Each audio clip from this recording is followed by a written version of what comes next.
planning to do with the protocol. So we have had our last talk some time back, and today we have with us Manoj, who has been a very active member in the community. Manoj is the CEO of Plotch.ai. It's a cloud-based e-commerce which enables complex online business models like online marketplace, NFT marketplace, omni-channel, hyperlocal, and D2C. Plotch is also one of the leading technology service provider for ONDC solutions, which is pretty much in the buzz out there. And Today, Manoj will be taking us through how do we imagine in a Beckn-enabled world. How can we start imagining in a Beckn-enabled world through some examples, through some use cases? So over to you, Manoj, and I'm unsharing my screen. Feel free to share and unshare your screen as per the need. Over to you. Sure, Shadab. I'll share my screen just to set the background. Sure, please do. Well, I think everyone can see my screen. Shwetab, can you see my screen? Yes. Okay, Yes, great. it's loaded. Yes. It's already okay. Great. Well, it's an honor to talk about Beckn. It's a very interesting topic. My name is Manoj Gupta. I'm based out of Bangalore. Today, it's a beautiful weather. It's not raining, fortunately. The topic today. I chose it because I think there are numerous possibilities. A lot of people, know about Beckn, and they basically are seeing the Beckn avatars on the ground. One of the Beckn avatars, avatars of retail avatar Beckn, ONDC, is something that Plotch, where basically the company I run, is actually creating that avatar right now. And I cannot tell you how interesting that is. I cannot tell you, what kind of immense potential I can see with ONDC based on backend protocol. So with that excitement, I thought, what else can happen? What new, what unimaginative, things can happen from backend, and that basically gave the genesis for this presentation. uh, I'm going to go through few things which you may already know. Few things where I have given some thought. What are potential new avatars of Beckn, and few I want you to think. I want you to contribute and imagine what Beckn can do, right, in an open network world. So I'm going to go through sort of a flow where some of the things I'm going to set in the context, right? And those setting in the context, some of those things you may already know. If you have any questions about any of the slides, anywhere you feel free to write in the chat. Or if you want me to answer, I'm happy to answer. Feel free to interrupt me. No issues with that. Uh, so with that, I'll start my presentation. So before I get into backend, right? Let's look at this decentralized digital open networks and what does it mean? We have heard a lot about ONDC that's out in the market, right? We have heard about UHI. That's again another open network. We have heard of Common, right? Kochi Open Mobility Network. And we have heard of a lot of other open networks. What do these open network mean? See, in these open networks, the word itself, open, is a very, very important word. It basically denotes openness. It says that anyone can participate, right? And that is the power of these networks, and that's a power which that is the reason why these networks are so powerful, right? They are these networks are population scale networks, right? These are networks which touch each and every individual in the country, right? That's why they're population scale, right? So they're large networks. They are decentralized, which means that there's no centralized control. There's no one who is saying, this is the authority. This is not like a platform. This is not like this is not like Amazon, right? This is a network which is completely open. Anyone can participate. Large network, touching each and every individual of the of the country. But these large network are providing value for the smallest provider, right? And so it's a large which is working for the small, and and that is a very powerful thing about these networks. It gives a level playing field to people who come from the provider ecosystem. And for the providers, for the smallest of the kirana wala, for the smallest of the auto rickshaw wala, for the smallest of the taxi wala, it is giving access to more consumers. That is also very powerful, right? So today, because of the open network and the network which we are building, which is in ONDC, what we're seeing is that the smallest kirana wala can today claim that they have access to, if they deliver in the whole Bangalore, they have access to more than 1 crore customers or 50 lakh customers, right? That is not possible without an open network. For the consumer side, the value is that as a consumer, I see lot of discovery of products, lot of discovery of services, lot of discovery of options to choose from. And and believe it or not, this is going to lead to a good price discovery, right? A lot of times we know in offline, we come across retailers who are giving good prices, but we don't know about them. A lot of the products are lying like 50, 100 meters away from us, but we're not aware of those, right? Uh, so so so for the consumer, basically, it's a large array of products, deep discovery of choices. And what we're seeing also in ONDC is that, and I keep giving reference to ONDC because it is what we have having the first hand experiences, the highest number of products per 100 meter. I'm not talking of kilometer, I'm not talking of a city. I'm talking of 100 meters, 50 meters, that kind of radius. We're already seeing a large density of products, per 100 meter, right? And that kind of density of product, that kind of density of choices, is only possible through these open networks, right? So these are networks which are coming right in our age.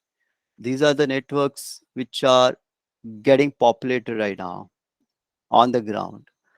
And these are the networks which we are experiencing in our generation. And we will see in next decade, right, a really unleashing of the power of these networks. Now that I've set the stage for, what is the decentralized open networks are, and I'm just taking this slide just to tell you how today, without open network, how apps or consumer interact. They're basically siloed in a lot of ways. I go to Amazon, I get siloed in Amazon. If I go to Flipkart, I get siloed in Flipkart. I go to make my trip, I get siloed to make my trip, right? With Beckonization of these, what happens is that as a consumer, I'm deriving value from both multiple apps, not just one app. Right? I'm basically not. just getting the value of Make My Trip. I'm not just getting the value of Amazon. I'm actually getting the value of all the apps coming together in an open network, right? And that basically that Beckonization, which Beckn is an open network protocol, and that is that power of amplification of value. Because today with open networks, I can derive value of from multiple apps simultaneously. That is also very powerful. I just wanted to put this slide so that it sort of gives the power of you know Beckonization. Any questions? Are you able to follow me? Anything you want me to highlight? Uh, Let me know. I'm just gonna this is sort of a loaded slide. It talks about open network topology, but it's a very important slide. It's a slide which tells you in summary what Beckn is, what an open network topology in general is, and how it works, right?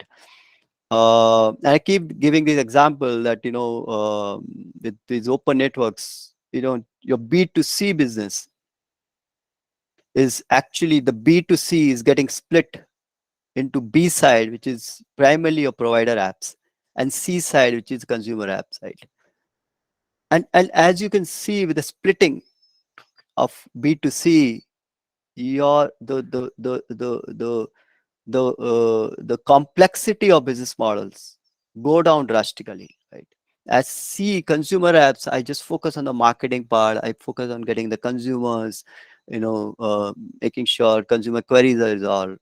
And the provider side, I focus on the supply, I focus on the delivery fulfillment, I focus on the quality check, right? So suddenly, with B2C splitting with open networks, the value enhances because more of B and more of C can participate together, but complexity of business models go down, right? And these consumer apps basically, if you look at this slide, right, there's on the bottom there's a digital public goods, right? These are the building blocks. These are the blocks which are available to all of us. These are usually, when it comes to payments, this is like UPI. When it comes to identity, it is you know Aadhaar. So these digital public goods are already there, and on these public goods, basically, the upper layer, which basically the other upper box, is the backend topology that is there, where you have infrastructure layer and transaction layer, right? Infrastructure layer is primarily the gateway and the registry layers, and the transaction layer is primarily consumes of consumer apps and buyer and provider apps, with protocol layer sitting there. And our consumers apps primarily focus on the experience part, and provider apps primarily focus on the product and services part, right? And there is interaction between backend gateway and registry. There is interaction between consumer apps and gateway. There is interaction between consumer apps and registry, and then there's interaction between consumer apps and provider apps, right? So these interactions are driven by backend APIs, which basically have been published, and these interactions is what creates a network, and these interactions is what creates transactions in the network. I hope this slide is clear, because this slide is what I'm going to use going forward for getting deeper into the discussion. For anyone who has questions, I would recommend that you keep pasting it in the chat box, and we'll be taking it up towards the end of the session. Thank you. Thank you, Shadab. I'll come to the next slide. So this slide actually is very powerful, right? This slide tells that in my moment of life, in the moments of life which I have, which primarily include, I'm doing shopping in a day, I'm looking for jobs, I'm looking for, doctors. I'm looking for travel and tourism. I'm looking for entertainment, and I'm looking for education. I'm looking for travel, ride. I'm looking for loans. These are the moments of life that I have, and open network, sort of. I can interact with open network and really realize these moments of life in a much more powerful way, which much more powerful way than it is happening today. uh, and so when you think of Beckn, when you think of open networks, when you think of Beckn, these moments of life, if we can realize through Beckn network, right, through different use cases of Beckn network, right, if you can realize that, you know and really make this whole open network a seamless experience for me as a consumer, so that I am actually getting the value of open network without really realizing as a consumer that I am actually sitting on open network, or I'm sitting on number of apps, right? And that is basically is the agenda of today's presentation. We know some of these. We know some of the use cases of backend which already are on the ground today. But can we think of, can we go out of the box, and can we imagine and dream a new avatars, new shape and forms, new use cases of backend, and realize them? Not just think, but can we realize them? Right? So, so as I said, as a as a consumer, I have a lot of use cases. I a lot of my moments of life, right? And I'm sometimes shopping, sometimes looking for rides, sometimes looking for adventure, sometimes looking for used goods, sometimes looking for scholarship for my kids. Sometimes looking for some blood test or ambulance nearby. In these moments of life, I am interacting with a large open network, which actually is a collection of subnets, right? It is possible that what I'm interacting with is one large open network, but in reality, what we visualize and what we can think of is that this is going to be a collection of subnets, and these subnets are going to cater to my use cases. So in this subnet topology, right, I told you about this architecture, which basically is a single network topology. When I'm thinking about a life which my moments of life getting serviced through open network, which is primarily built on subnets, I'm the topology becomes this, right? So my use cases, my I have multiple use cases. Those get channeled through the consumer provider apps. But instead of single backend gateway and single registries, we have multiple registries and multiple backend gateways, which may be completely, uh, you know, sort of, uh, sort of hidden from the consumer. Right? Consumer has no idea, uh, but basically it is feeding whatever the customer is searching, whatever customer is desiring, is actually getting fed into a large network of subnets where you have multiple gateways and multiple registries. Now, how these registries and gateways, multiple gateways and registries will work, and what are these use cases are, is basically is an interesting topic of discussion. Before that, I get into that. Today, backend live avatars, which where we are seeing is that in commerce, Beckn ONDC is based on Beckn protocol. In health, UHI is based on Beckn protocol, and mobility we are saying common being based on Beckn protocol. These are the things which today you are seeing on the ground being adopted. They're still in silos, right? They're still each of them in the grander scheme of large open network. Each of them is still a subnet, right? But we are already seeing sub two subnets working in ONDC. One is a retail network and one is a logistics network. We're already seeing that, and we're already seeing some cascaded transactions there, right? So these are the things which are happening right now. And if you look at mobility network, right? Mobility network, what is my consumer need? I'm looking for taxi. I'm looking for bus to Mathura, for example. I am flying today to Mumbai, right? I'm looking for intercity taxi. I'm looking for auto to go to office, or train to Kochi, right? These are something from a mobility perspective. This is something that I'm looking uh, as a consumer. And in a mobility network, you could go to Make My Trip, you could go to Paytm, you could do TripAdvisor, MyGate, local taxi in open network environment. I'm saying, right? Today, without open networks, you would go to Uber, you'll go to Redbus, you'll go to uh, for example, IRCTC, right?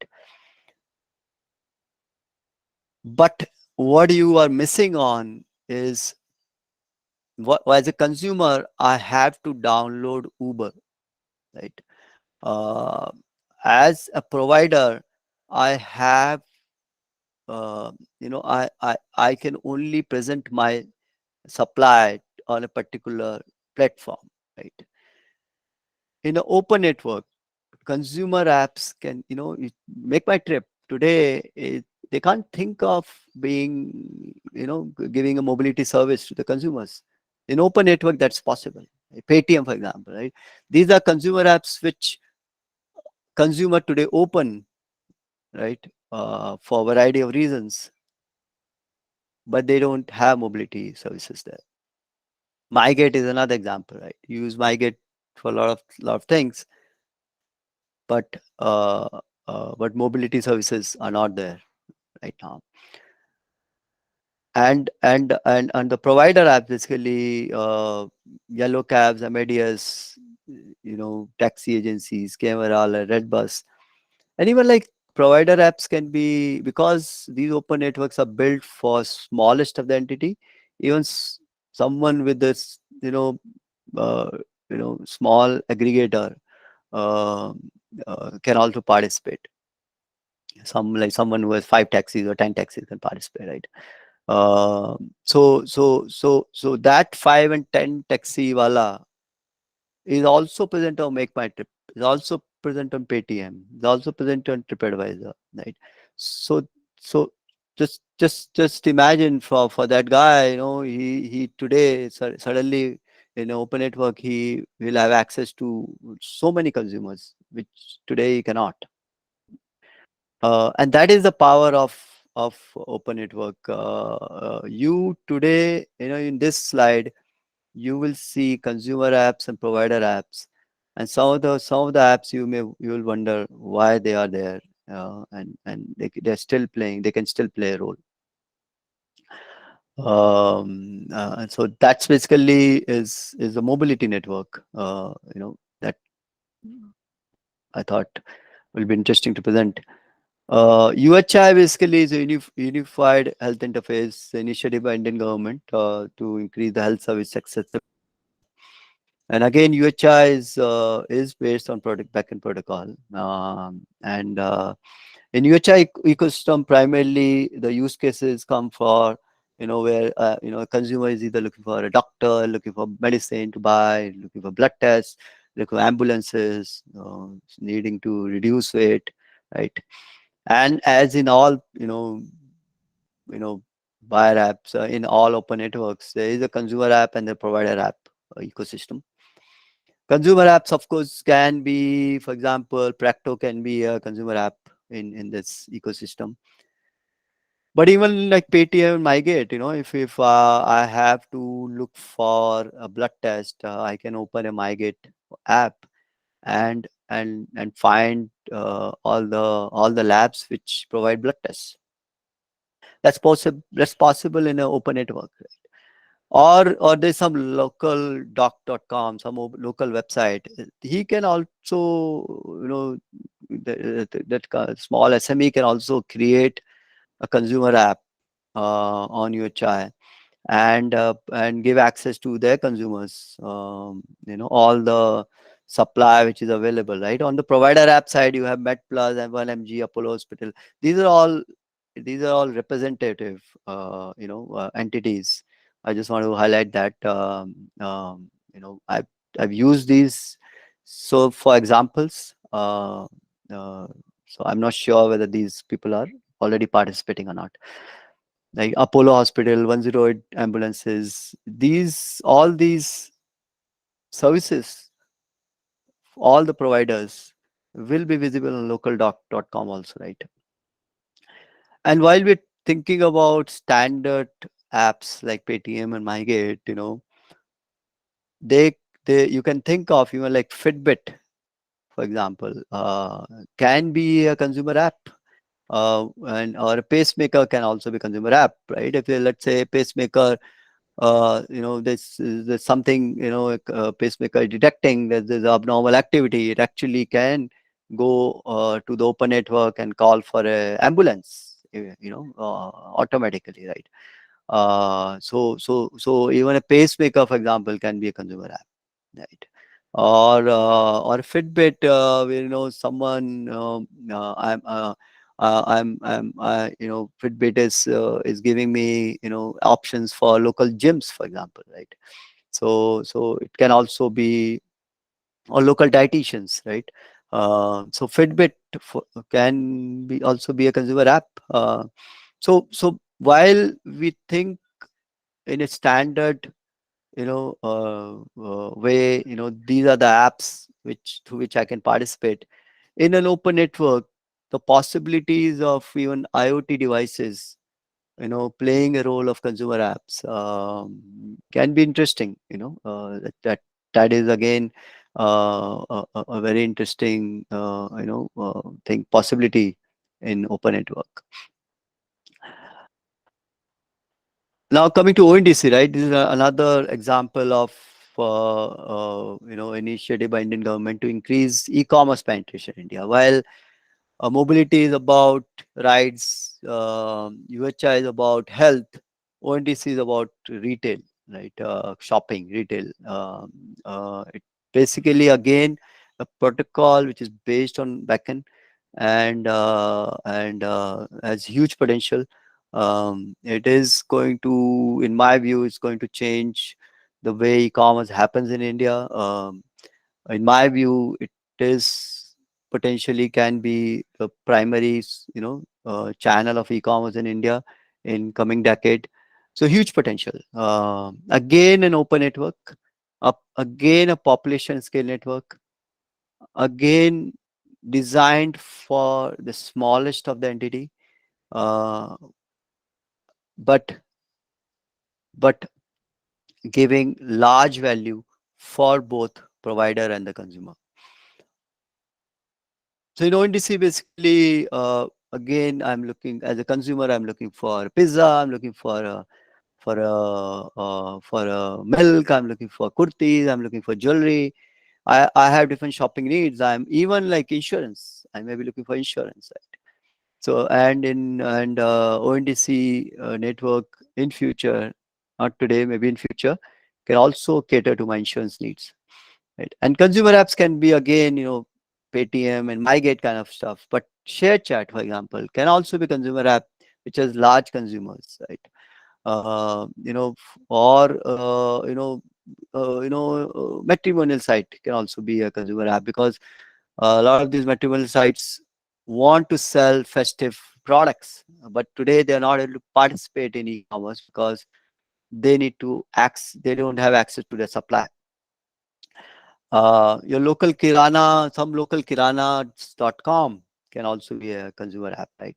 But other than these standard consumer apps, refrigerator, for example, which comes to mind that, maybe today we don't see that, but in future, smart refrigerators will come who can detect my grocery need, through AI, and automatically order from open network, right?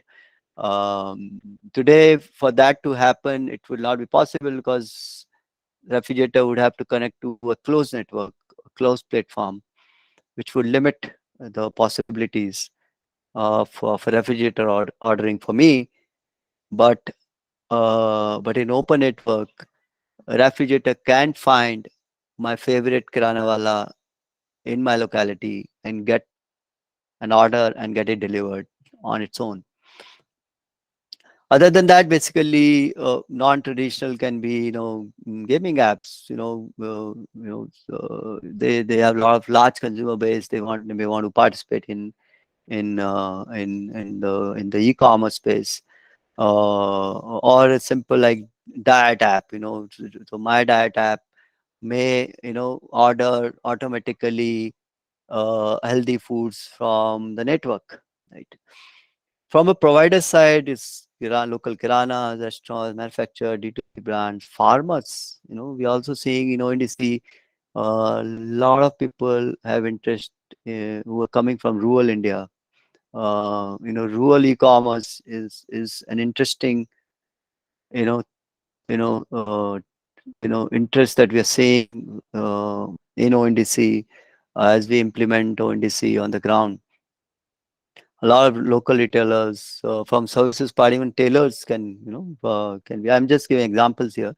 So some tailors can also participate, or someone like Bajaj Insurance if they want to sell insurance products. So that those are also possibilities on the provider side, right?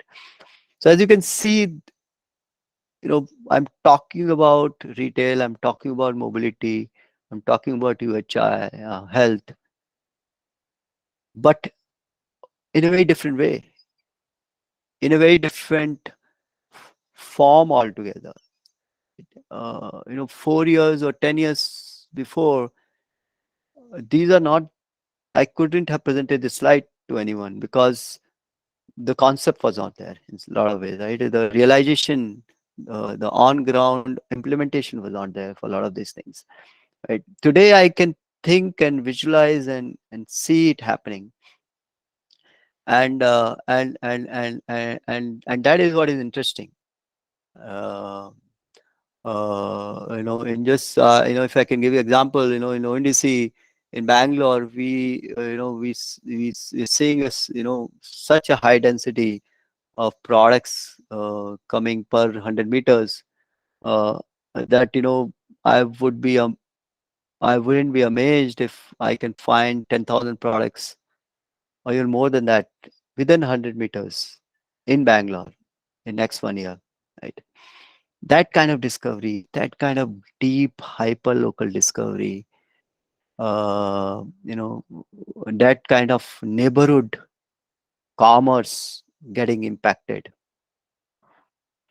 is very powerful. Already we are seeing a lot of D2C brands are thinking about creating local, very hyper local warehouses in the ONDC to cater for ONDC demand and those kind of stuff, right? Which means that neighborhoods will change a lot. Local employment may go up, which can have very positive impact. Um, this is definitely very interesting for the way things are happening now. These the subnets, the which I talked about, which is ONDC, UHI, and common mobility, is happening as of today, right? This is a slide which is an attempt to think a little bit out of box and think of other subnets which can be realized through Beckn protocol for my other moments of life, for other needs of my life, for other aspects of my life. For example, I sometimes feel I want to donate, and I don't know whom to donate, right? And there are people who are looking for donation. They don't know, they don't have access to me, they don't know me, right? So a charity subnet, a subnet where on the one side of people who are looking for their health crisis, funds for the health crisis, of people who are looking, who are forced old age homes, foster care homes, who are looking for donation, and another side which basically who want to donate, you know. So can we create a donor app and a donee app ecosystem, a charity subnet, right? In an open network format where I can discover, possibilities, options to donate, and people who are looking for donations can can can be serviced by, or can get donations from people who they can never expect the money from, right? So that is a social cause subnet, which which can be backendized, which can be, the avatar can be created through backend protocols. Can that happen? Can it be realized? And if it realized, just imagine the power of that. How many lives it will impact, right? Marketing subnet, right? Now this subnet, basically the thought came about from ad networks, right? Today you have ad networks where, as a brand, when I was running an e-commerce brand, I wanted to advertise on platforms which which are not controlled by Google or Facebook, but don't have access to. Today, most of the publishers, most of the advertisers, the biggest publisher is Google. They don't have any other choice.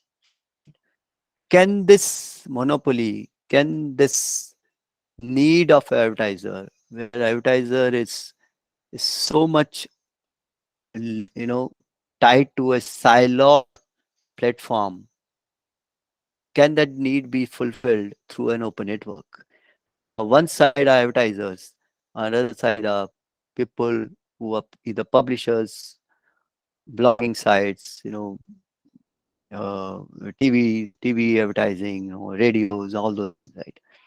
Can that subnet be created, which can fulfill, and just imagine the power of the subnet if such a subnet exists, right? When your social cause subnet that I talked about, just imagine the power of that. Just imagine the power of a marketing subnet and how it can impact, so many brands, so many businesses, right? Other subnets, basically, like a content subnet. There is such need for content these days. I'm looking for, content for videos. I'm looking for content for my website. I'm looking for content for my, my flyer. I'm looking for content for, for my advertising. I'm looking for content for my online catalog. There's so much of content which is needed today. This whole creator economy, if that creator, someone who is creating the content, and the someone who is consuming the content, if that creator economy, for that subnet can be created, then just it just unleashes the power of a creator economy to the nth level, right? Today all these are in silos, they are standalone, they work on this single platform kind of topology. But a content subnet is another very interesting possibilities. Right? Another non-traditional. I've gone non-traditional. I'm not thinking uh, you know uh, you know in a straight line, but let's say startup subnet, right? Again, a lot of startups need funding, a lot of startups need services, a lot of startups need. Startup means I'm saying SME in subnet.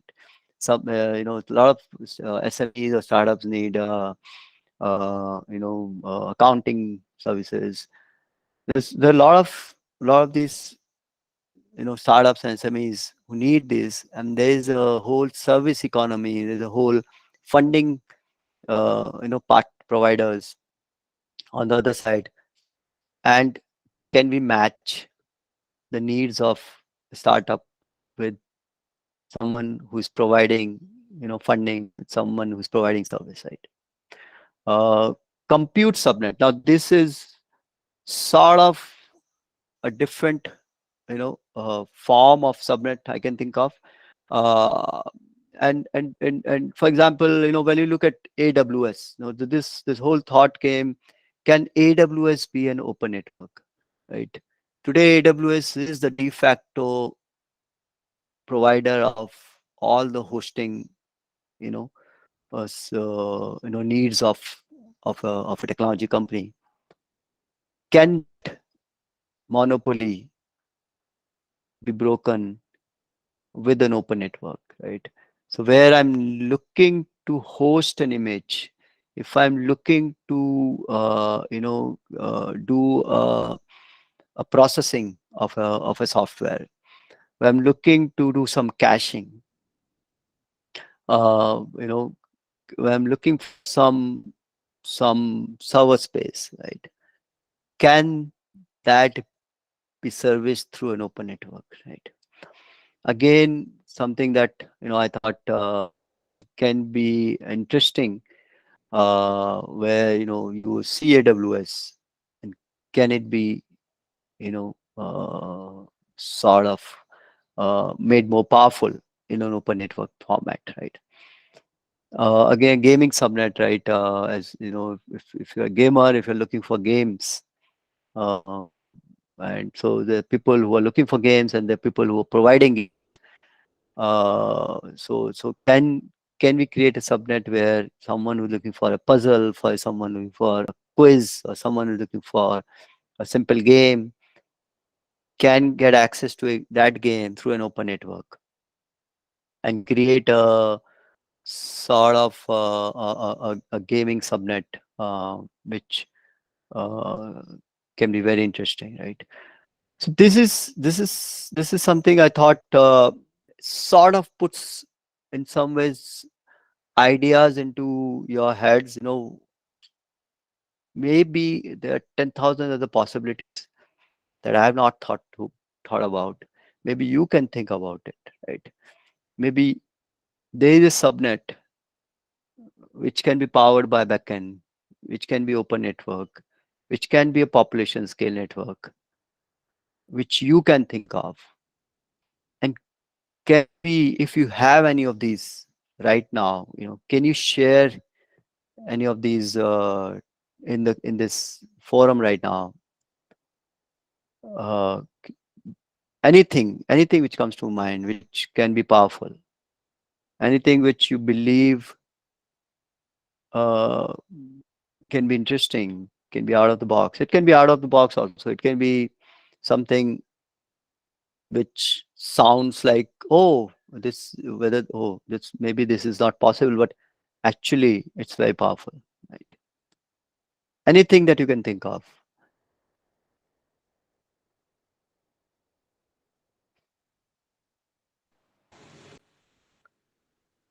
Can we have a subnet of medical records so that patients across the population or doctors across can access the records?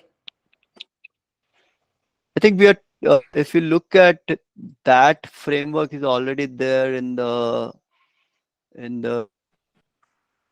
because medical consent mechanism which is required. So that is already, from what I know, is getting uh, done in the UHI framework, where if someone Okay. someone needs a medical record. Let's say Uh-huh. you go to a doctor, and doctor needs a medical record of yours from a particular hospital. Then the consent can be you as a consumer, as a patient, can give consent to the doctor uh, on the app itself, and the doctor will get the medical records from the hospital. But there's a consent mechanism built in to that. That all, I think, Okay. already is being implemented. Yes, a good point. Correct. Yes. Thank you. So there is another opportunity. Actually, you mentioned about use of IoT devices, and one thing I can think of right now, I have been thinking last few weeks, but which I just it hit me right now is just putting you can say GPS on logistic on transport, and having connected with the ONDC part, it will allow any, because there are freight providers who work regionally on the district level, and most of the time what I have observed in researches, 20 to 30% of the time they're I mean they are not able to find the right client, like where the goods has to be transported. And if you put the IoT devices and have the real time GPS location, and enable with the backend, obviously what it will allow is anyone can actually find, because right now actually ONDC does allow, uh, like ONDC is working on the, I think, logistic as well as the e-commerce part. So logistic, this way the logistic part will increase. And also recently Indian government said that they are working on an NLP, which is National Logistic Policy. So the whole, like I think the critical part of the logistic is the vehicles itself. So if we just have somehow figure it out that the each vehicles have their unique identity and their GPS locations are a trigger, and either they are available or not, their status. This will like tremendously increase the opportunity for the freight provider as well as for the uh, like who is looking for the freight services, right? So right now it is quite constant. So the business model right now, what happens is, generally if I'm a businessman, I actually look for my network within my network, whom I know, whom I can trust, and I only then actually able to transport those goods. But if we allow this, then the prices will go down, the freight prices, and yeah. So this can be done. That's what I can think of right now. No, I think great point. I think asset utilization of vehicle and route optimization are two big problems, right? For any provider of the asset, can be trucks or vehicles and those kinds of stuff, right? Yeah, yeah, And on time, you know, access to supply, is also a challenge on the demand side. So I have a need for movement of goods from one place to another.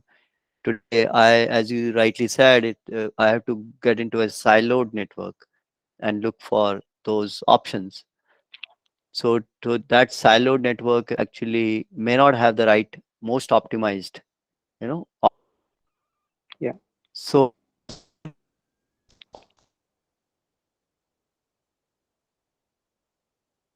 supply side utilization goes up. I can optimize my routes also better, right? Because I may go from Delhi to Bangalore, but my reverse route from Bangalore to Delhi, I may not have a customer, right? With this open network, Right. I can find a customer. Having GPS is also a great point, because what we're seeing in ONDC is that every product, every provider has a GPS location, and the protocol has Mhm. it's built into the protocol, right? Which means that it is so interesting that today I can see literally on a map where the products are, right? Because each of the product Right. is GPS located, right? Same way, I can visualize in your network, which you're suggesting, vehicles, on an app. I can see Right, that right. availability, right? Yeah. A great point. Thank you. Mm-hmm.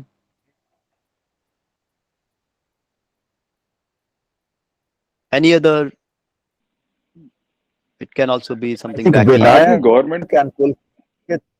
Yeah, I think Vinayak and Pulkit are in queue. So Vinayak, would you like to go ahead? sure. Thanks. Yeah, I think so. What I was thinking was regarding democratizing the government needs, right? For government, whatever, like for tenders and what government is purchasing, selling, can be brought into Beacon network so that everybody can see what is going on, right? So everybody can build. Um, one is the tender and how much all the making the data available and use the backend to search that, right? For example, how many lands were sold, for how much it was sold, if there is any what do you call bad elements is going on in government uh, for buying and selling and all those things. Right? But I I don't think think it government is. has a, sorry. Yeah, go ahead. No, that's it. I'm done now. I think government has a gem, which is a government e-marketplace, from what I know. Uh, what you're talking about is is making that as an open network, right? From what I can see, Correct. Not because only it, yeah. not only the tenders aspect of it, but all the other sales which are happening, land sales to the consumers and all that. So it can be open, so I can search it and be open enough and provide what do you call accountability for the government, right? Right now, it is all controlled by government, and government has a website, and it may be limited, right? Limiting those. But if it is coming through this channel, everybody can build, search, uh, or create an accountability for the government. So only comment I will have is the privacy, because when it comes to any record being exposed on open network, the the the personal information cannot be in the public domain. That we have seen in medical records, it goes to a consent mechanism.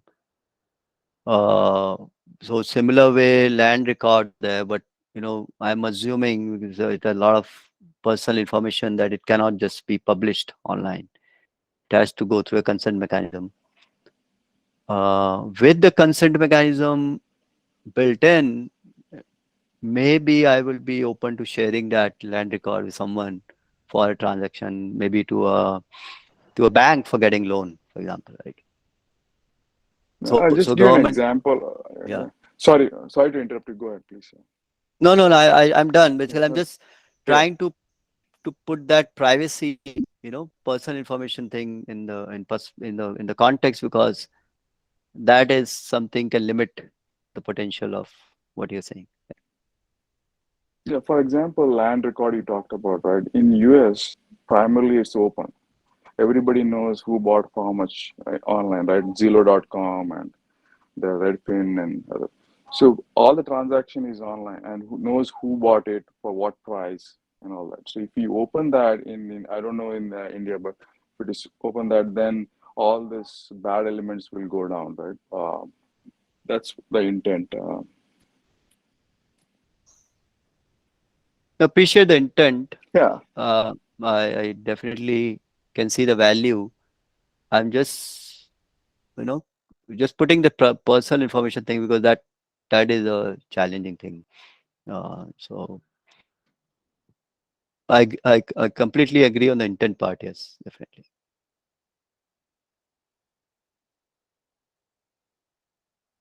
Anything else? Anyone has? I think there's someone else, I Shweta, have on the queue. Yeah, Hi.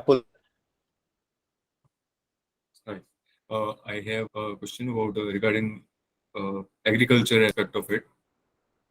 As government is trying to move the agriculture to the private side, and so we can be expected to have more like a contract based, like in the sowing season, someone tells this is what I need, and then it would be integrated with that railway corridor they are creating for the transport across the nation. So can we expect that coming along based on let's say I as a farmer do not have to depend on the local aggregators to send my produce somewhere, but I would rather have value if I send it through from my local railway station or a junction nearby to a very far off place, let's say south of India or east of India. So is that a thought in this? I mean, is that included in it? So I'll tell you an example of this from a ONDC thing, because we talk to a lot of clients in ONDC and agriculture and rural also. We have come across with clients exact for the need that you are mentioning. I'll tell you example of this, that one of the clients said that I'm aggregating small sugarcane farmers to cater to the needs of of these factories who have gaps in their daily, supply, right? So a factory in a sugarcane factory, for example, needs like 100 ton every day to work efficiently. Uh, but a lot of times they have gaps. They have gaps of 9 ton, 10 ton, 5 ton, and they're not able to, fulfill those gaps immediately. While there is a supply available close by, these small farmers or small traders, you may say, who have access to this supply, but they're not aware of this factory having a gap today, right? So the idea here was what we were discussing is can we leverage ONDC to basically, you know cater to solve this problem, right?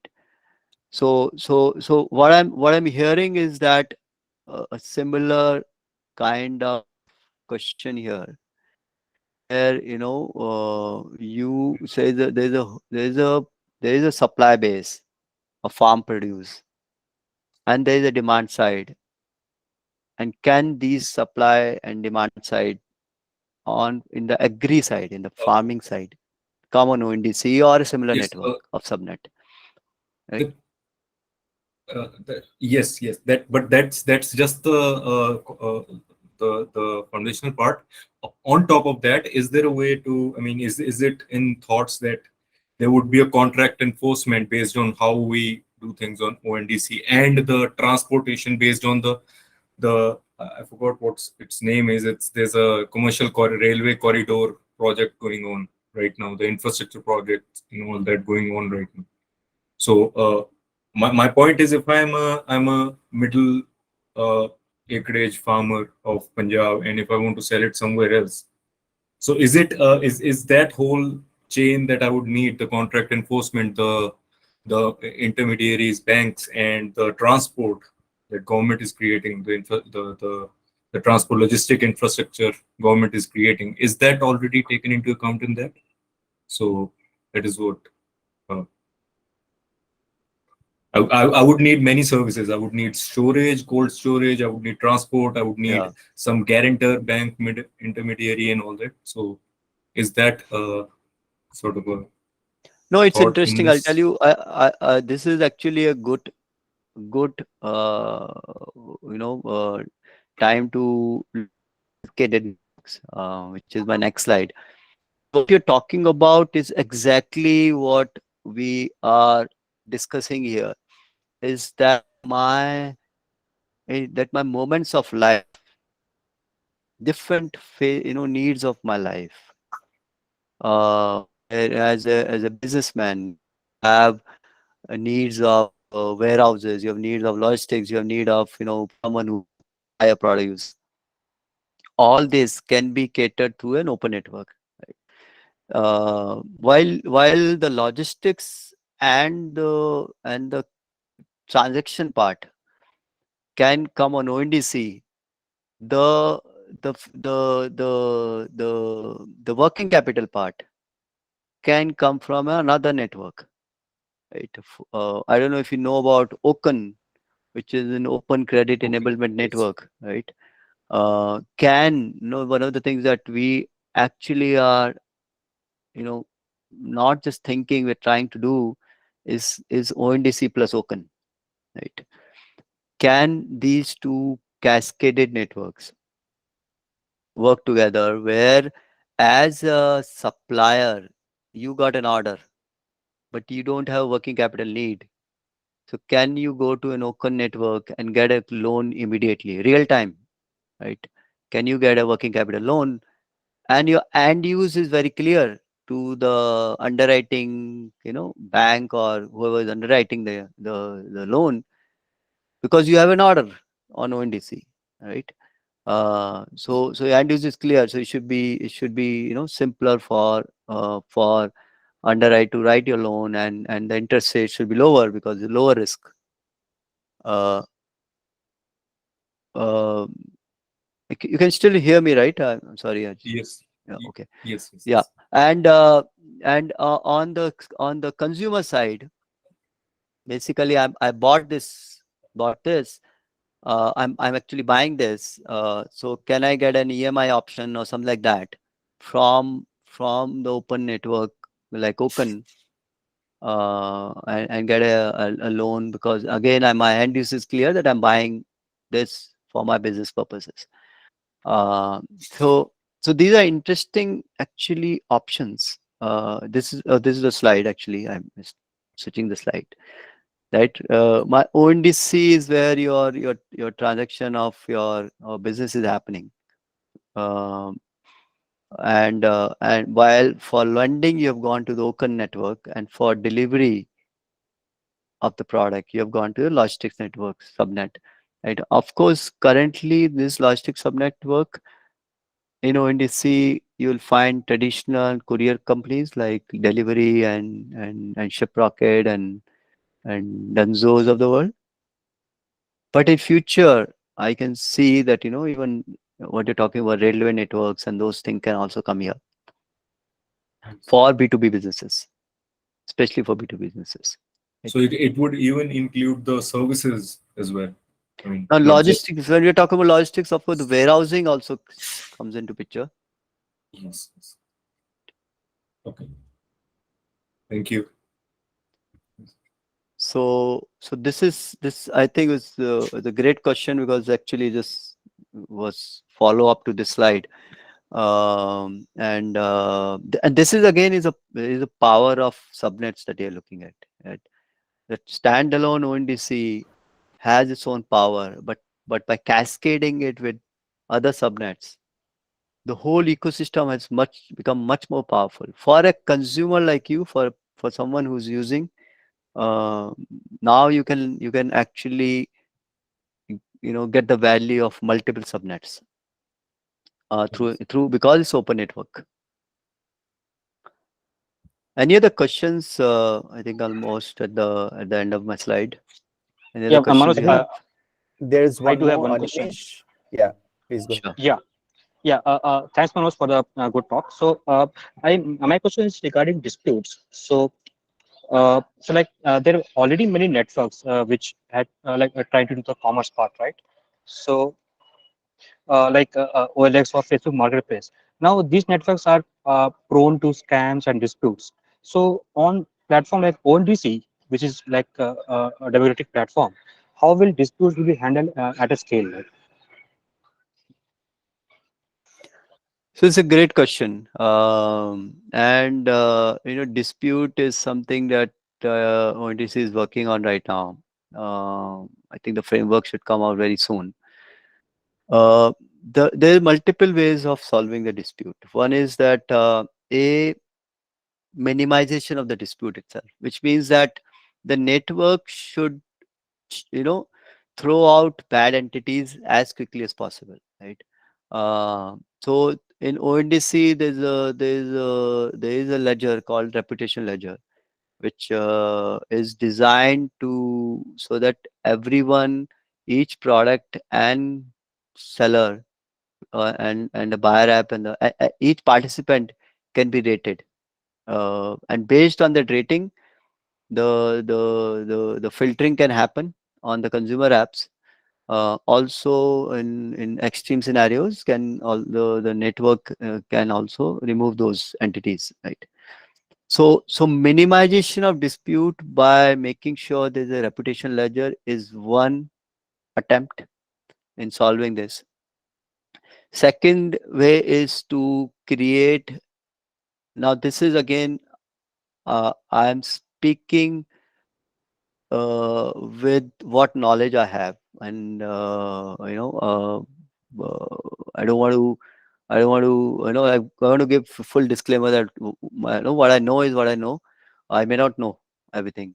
Uh, is that there will be third party, issue and grievance management companies, which will be part of the network, who will handle these disputes at scale through APIs, not through any other mechanism, through scalable APIs mechanism, and may and will be resolved, based on the dispute mechanisms and policies that the network has put. So these two are the things which is happening as of today. Uh, but things will evolve. That I can tell you. Things will evolve as the network matures, as network learns.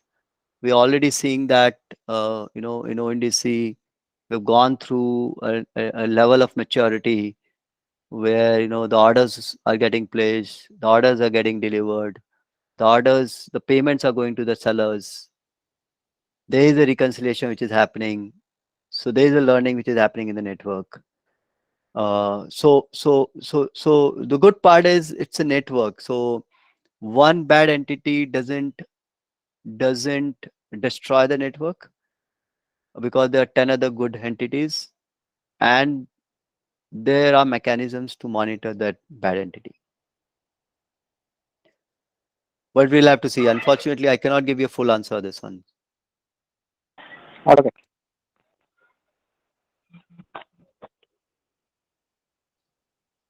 Any other question? Anything?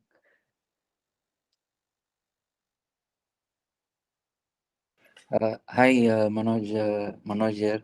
Like, can you share with us a timeline for developing an application on uh, For what? mm, in any use case? Any use case. Okay. So I'll tell you example of what, because we have implemented buyer apps and seller apps on ONDC in live in production environment. I can tell you from my experience with ONDC example, right? ONDC, if you were looking to develop a buyer app or a seller app, it can take 4 to 6 months, for you to develop an application on top of an open network. And it would require you at least a tech team of 3 to 5 developers minimum, I'm saying. So if you're thinking about that, this is something that you have to be mindful of. Having said that, because in open networks you also have technology service providers. We are a technology service provider in ONDC ecosystem.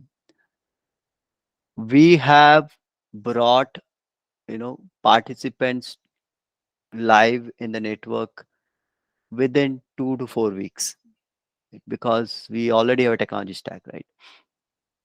So one way is to develop your application, which is which has benefits for certain reasons. Another way is to use a technology service provider like us and participate in the network, because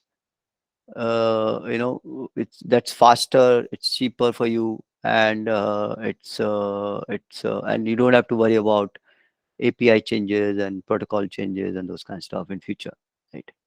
So those are the two methods. I hope I could answer you. Yeah, that's great. Thanks. Thank you, Manoj.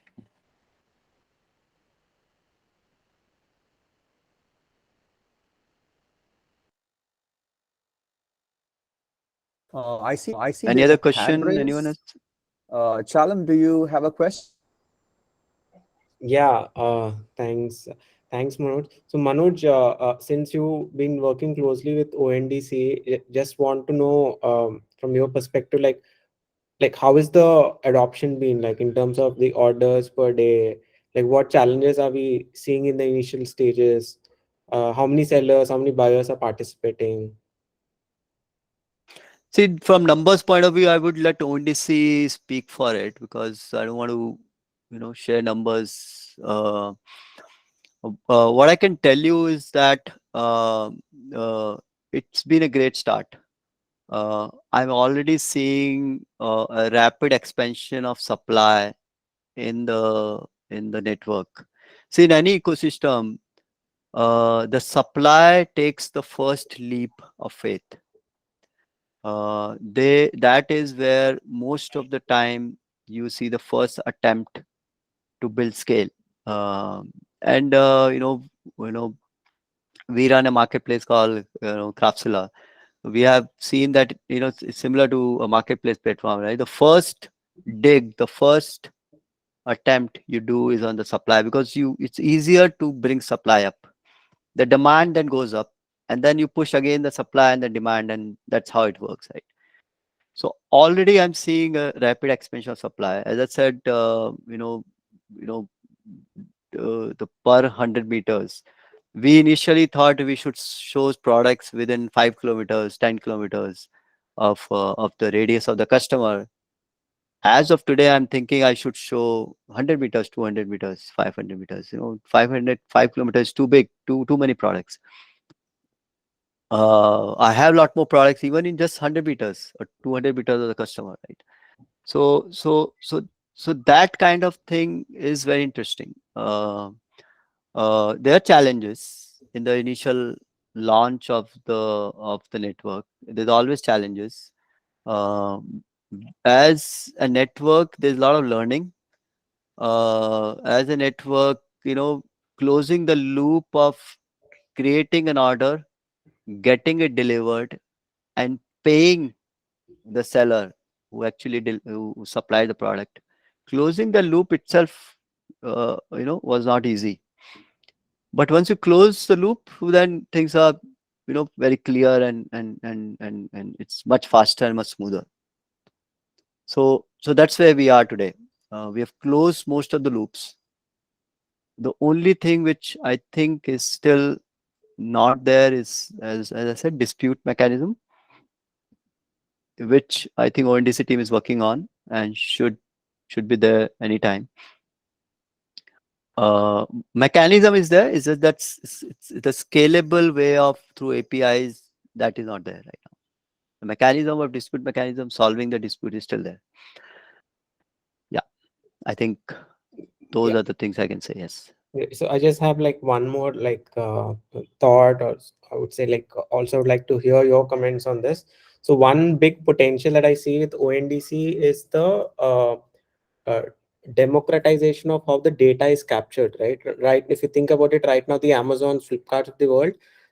So one of their biggest weapons that they have is the data that they collected about the users, like all the interaction, all the orders, which sort of powers their actions going forward. Maybe the products that they recommend, the products that they suggest, pricing, etc., etc. Now, given that like anyone can be like a seller, anyone can be a buyer, um, I was just thinking like if we can just create a unified view of the data, right? Not just what I'm purchasing from a single platform, but let's say across the ONDC, then anyone who can tap into that can actually like take the best use of the data, right? I mean, like think about it, like now maybe the Amazon can only view of what I'm purchasing on the platform of Amazon, but anyone who's in the ONDC network can see what I've purchased across buyers, like across sellers within the ONDC platforms. Right. So what are your thoughts on this? See. Yeah, data is very powerful. Analytics is ONDC analytics. If any one of you is thinking about doing anything in ONDC, I would suggest look at ONDC analytics as a field, because there's so much there, which is potential there. Now, having said that, personal information is always a challenging thing to share, and ONDC per se doesn't store any centrally any data. So democratizing part of the data is anyways not possible. On top of that, there's privacy rules and those kind of stuff, which prevent data to be shared unless there is a consent from the person whose data is getting shared, right? So although I understand where you're coming from, I understand the power of it, but with privacy rules there, I think it would be difficult for people to share data which is private in nature, which has personal information, those kind of stuff. Having said that, there is a lot of data around where the search, let's say as a brand, if let's say I'm a Parleji brand, I can see which in all of India where my Parleji demand searches are happening, right? If someone is searching for Parleji, that data doesn't have a personal information. It's just telling about that this search happened at this location for this keyword, right? That data potentially can be used for analytics by brands to know where the demand is coming, where a lot of people are looking for, and whether there is a supply gap in that locality so that they can cater to the demand, right? Or simple thing like not just the brand, but it can be also where certain keywords are coming. Certain someone is looking for tailoring service, right? And a lot of this tailoring service is coming from, let's say, Marthali in Bangalore, but there is no tailor there. So someone can think of, okay, there's so many, so requests are coming. There's no tailor there close by. Let me put a tailoring service there, right? So that kind of possibilities are there. But I searched for milk, and everyone knows that this guy searched for milk. Show this guy the other brands and those kind of stuff. That's not possible. And in a democratic way, of course, on a particular buyer app, they have access to that data. They can show that, but that data is not available to everyone. Okay. So is there a way we can I can reach out to you later, maybe to Yeah, you can reach out to me, at Manoj at Plotch.ai. Okay. Anytime, no Sure. challenge. So I just complete two of my slides that everyone can participate. I've been, I think, very clear about that. So I hopefully everyone understood that everyone can participate. These are no bias. There is no bias in the network. One of the things which I can tell you is where we get grilled a lot in ONDC is that as a buyer app, do you have any bias? And we have to disclose the algorithms that this is how we list the product, right? Because these are designed to be no bias networks. Everyone can participate. I should not be able to block any seller. I should not be able to hide any seller, put somebody's up in the ranking while someone below in the ranking, unless there's a reason for it, like a rating or those kind of stuff, right? So these are designed as no bias networks. Everyone can participate. Beckn has so many possibilities. It's a network possibilities that you can think of. With n networks come the exponential part of value, exponential raised to n. So if you create n networks, the exponential value comes into picture. And so let's Beckn and you together. If you can think of it something new, let's do it together. Yeah, I think shut up. I'm done. If you have any questions, we can take it now. Cool. Thanks a lot, Manoj. I think it was a great talk. We are very, very close to closing, and it was very well timed as well. And for I'm loving the conversation in the chat. We do save a copy of it, and what we will do is one of the things that you can do is that I strongly recommend as well is that if you are not on the Beckn Open Collective Discord, please join the Discord channel, Discord server, because I think a lot of conversation, if that's happening here, and maybe from next time we can find a way to carry this forward to Discord. And for a lot of conversation, for example, someone was asking Manoj on contacts, on reaching out.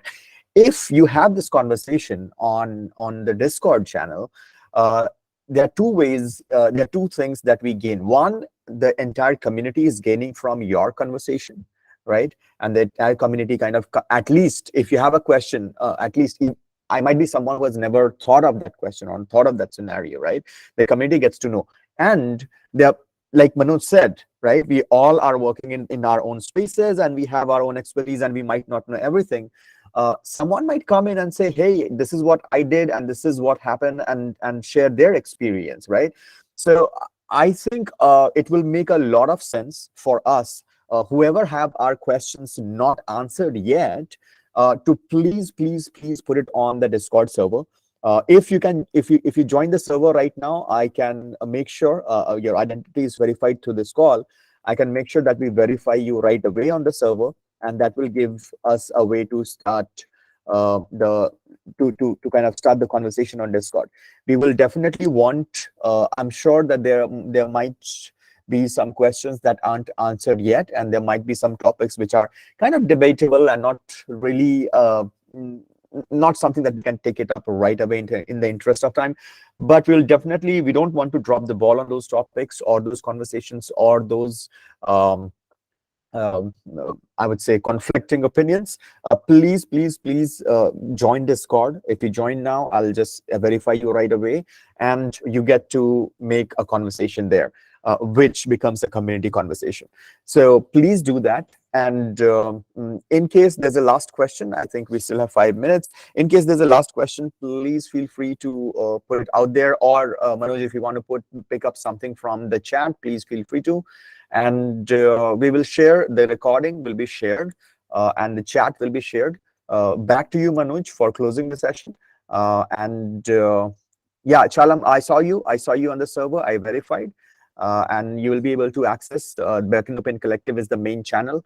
Please feel free to put in your questions there. Tag Manoj, his username is Plotch.ai. Tag us, tag me, tag Wayne. We'll try to kind of get it out to the community. And to everyone who is here, please feel free. Please, I'll encourage you to put your questions from here onto the Discord so that we can continue the conversation. Animesh, I think you have a question. Please go ahead.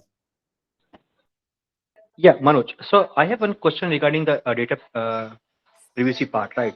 So Sure. if I take a unit case where somebody is placing an order from a nearby store, does the store really need to know that who is the person ordering the product and where does he live, as long as they just know the distance and the logistic provider is willing to serve that distance?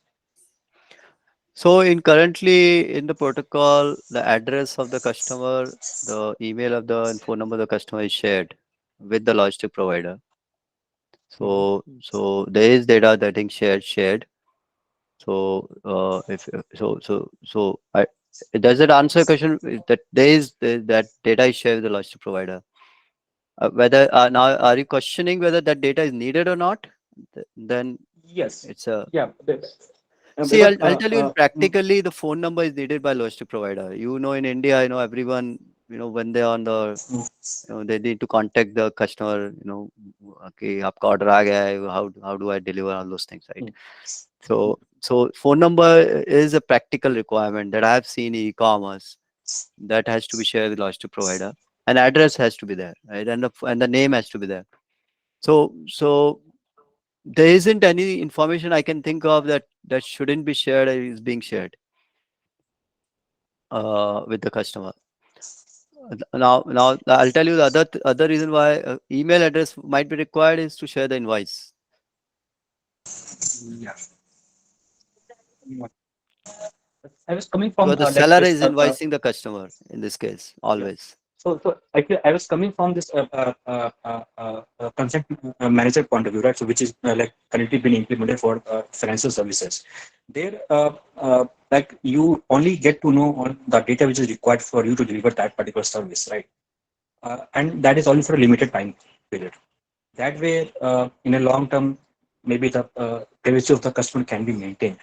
Just a thought that if that No, is no, something I think feasible. you have a great point here that the customer data shared is fine, but it can be ephemeral, which means that it can only be stored for a certain time.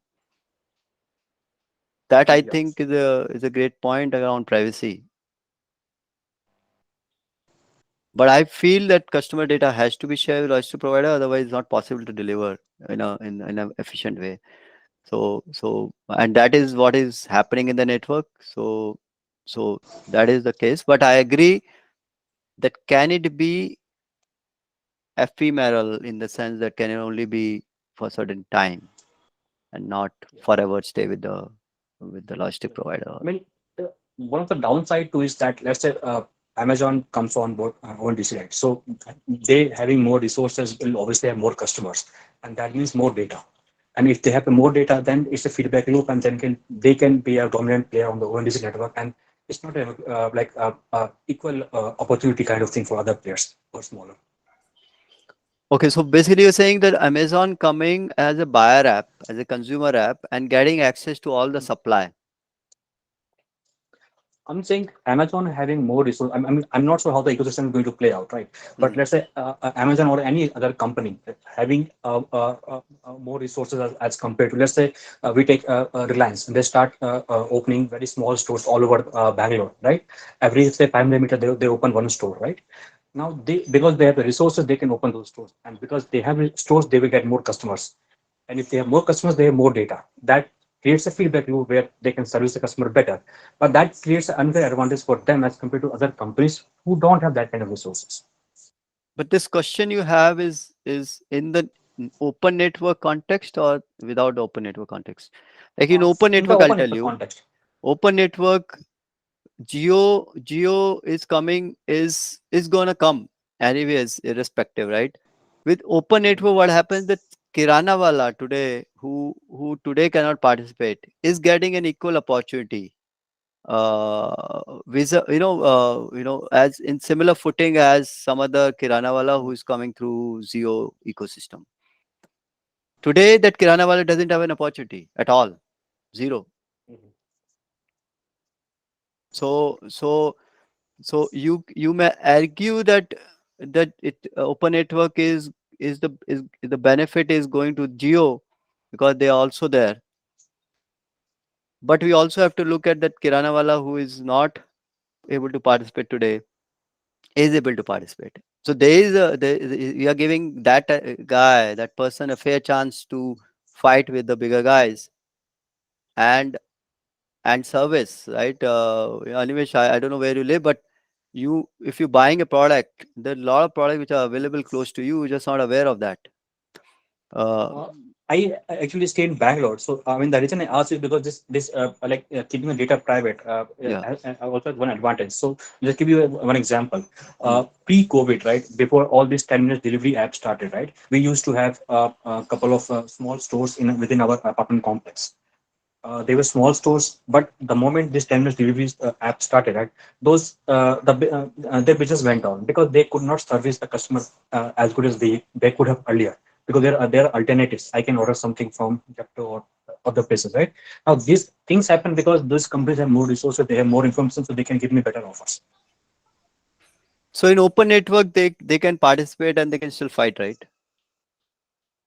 Yeah, they can, but my point is that if some dominant player has more data, then they know how to service the customer better. It's not just servicing that what pricing to keep and all those things. It's kind of analytics part of it. Okay, so you're saying that data, because of open network, the larger player will benefit more because they have a lot more data and they can work on the data better. Yes, That's my thinking. If But that is something. Animesh, I'll tell you there that's where the open network starts to kick in, right? Amazon, let's say, is on the buyer app side, and they get access to all the supply, right? But there are also other buyer apps which are today getting access to the same supply, right? So the power of supply is going to all the buyer apps. It's not just Amazon. Today, Amazon, because of all this wealth they have, they play the monopoly part. But in open network, they get access to the same suppliers Paytm is getting, or a small kiranawala.com is getting, right? You can create your own buyer app. You will get access to all the supply. So potentially you can create an app for, let's say you live in Marthalli. You can create an app for Marthalli and get access to all the supply in the Marthalli and show that those products in a much cleaner and better way than others can, and really play an important role in the open network and give access to all the consumers, the providers in your network, right? So what I'm saying is that whether Amazon is benefiting or not from this network, of course they will benefit if they participate, but the benefit is also there for the whole network equally. Got it.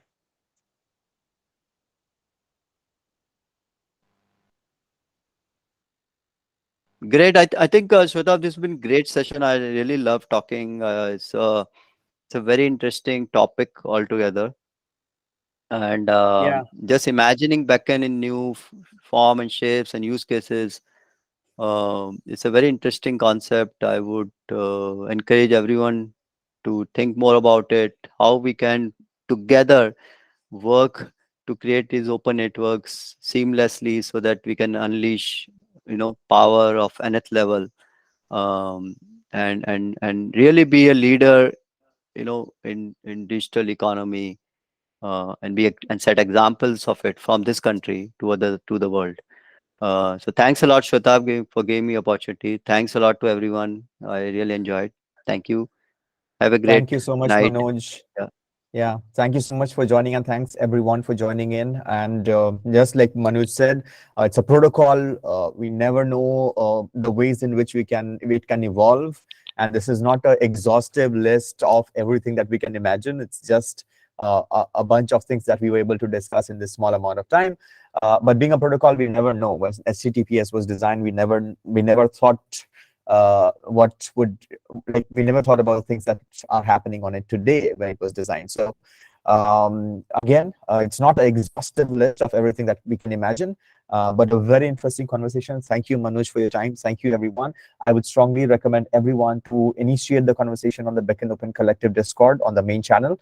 If you don't have your questions answered yet, please go and put it out there so that we can build conversations on top of it. And we'll also find a way for you to be able to um, engage and then keep the conversations on. We got some requests around some community calls where people will want to kind of have discussions, engage with each other. So we are definitely considering that. And see you next week. We again on a Friday have a Venki talking about Humby Online and its journey on getting Becknified.